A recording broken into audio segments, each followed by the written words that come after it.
Dobrý večer, vážené dámy, pánové, sousedí a sousedové, z horního konca, z dolního konca, v našem případě i z Těšic, domácí a i přespolní. Krojové plesy bývají první pořádanou akcí nových stárků a stárek. Nejinak je tomu také v Mikulčicích, kde krojový ples měli na starosti stárci Alexandr Fiala a Alexandr Výmola, neboli jak jim všichni říkají Saša a Saša, a také stárky Lucie Medusová a Barbora Svobodová. Jsme v nádherně opraveném kulturním domě v Mikulčicích a krojový ples začíná nástupem všech krojovaných.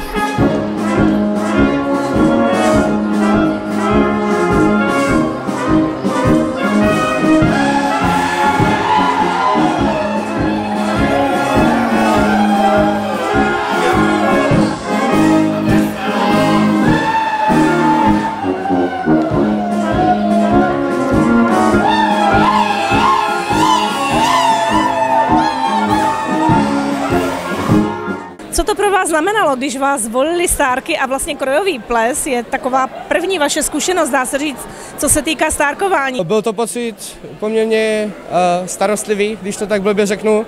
Je to hodně zodpovědnosti, ale upřímně jsem se na to aj těšil. Pro mě to bylo velice nečekané, já jsem to netušil ještě v takém mladém věku. Čekal jsem, že mi nechají ještě pár let, ale zatím si to užívám a tak. Věřím, že každý si to může užít i v mladém věku. Co tam bylo pro vás takové nejtěžší připravit na ten krojový ples a pomohla vám chasa, jste dobrá parta? Tak jsme určitě velice dobrá parta, my se tady pomáháme navzájem, máme starší členy a já bych to sám pomodleně ani jako mladý člen nedal.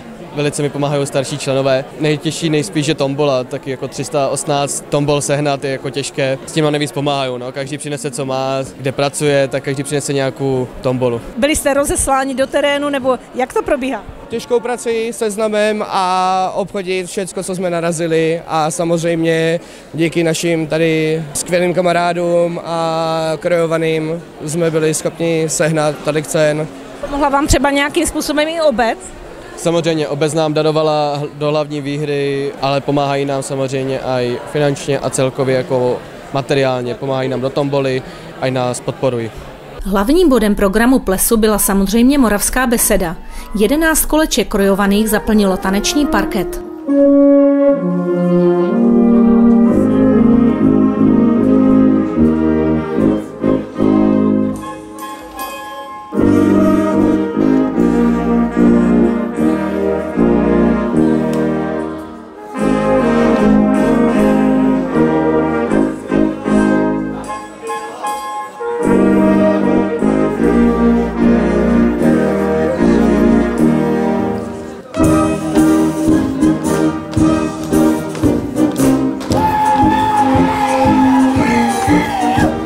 Koleček jsme měli 6 domácích, jelikož bylo 5 našich krojovaných plus naši možáci. Dále jsme tady měli Motěnice, Dubňany, Lužice, Hodonín a Prušánky. A z krojovaných je tohle vlastně vše. Jaké máte vztahy s přespolníma chasama? Chodíte je navštěvovat? Udržujete ty dobré vztahy? Jo, máme velice kladné, jezdíme na přespole v podstatě, kde se dá.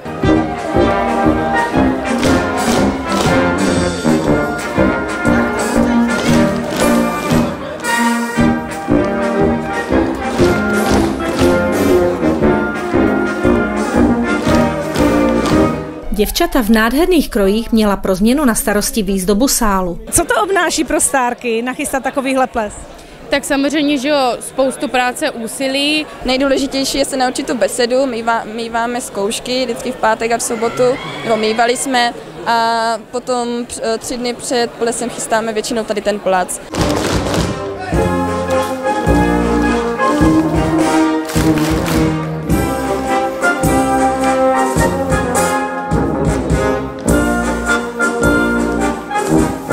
Třeba konkrétně, co se týká výzdoby sálu, tak na tom jste museli pracovat. Ano, tady nade mnou visí kruh, na který se věší krepákové kytičky, a potom šátky věšíme folklorní, které se věší každý rok, je to už tradice. A samozřejmě také chystáme solíčka, chystáme večeře pro všechny, co tančili, pro muziku. Oblet se do takového kroje je určitě náročné, takže komu byste chtěli poděkovat? Tak já samozřejmě chci poděkovat svým rodičům určitě, mamce, babičce, tetě, rodině obecně.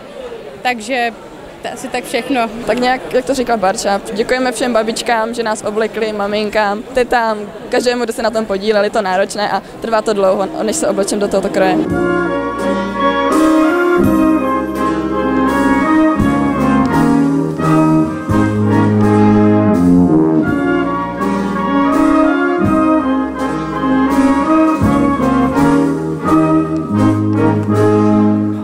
Právě proběhl slavnostní nástup a moravská beseda.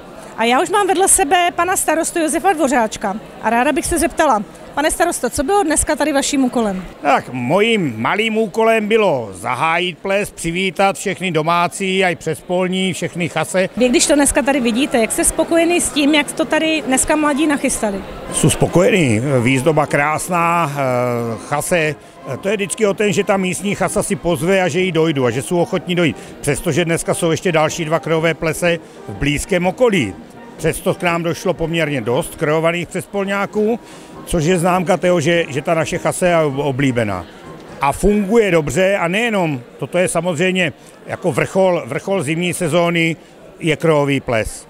Potom samozřejmě hody, ale krojový ples, aj to, jak dokázali sehnat kolik tombole, to prostě je známka toho, jak nám chasa dobře funguje.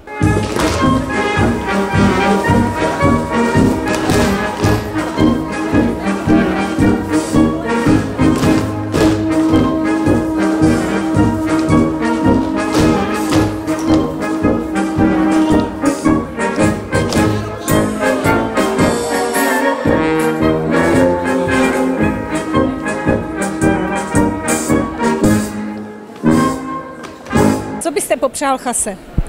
No já bych jim popřál, aby se jim dařilo, aby ten folklor nesli dál, aby ho prohlubovali a zviditelňovali. Tak jak folklor k našim Mikulčicám patří, tak ať to tady žije a ať se jim daří a ať se jim ve folkloru líbí a vydržá co nejdýl.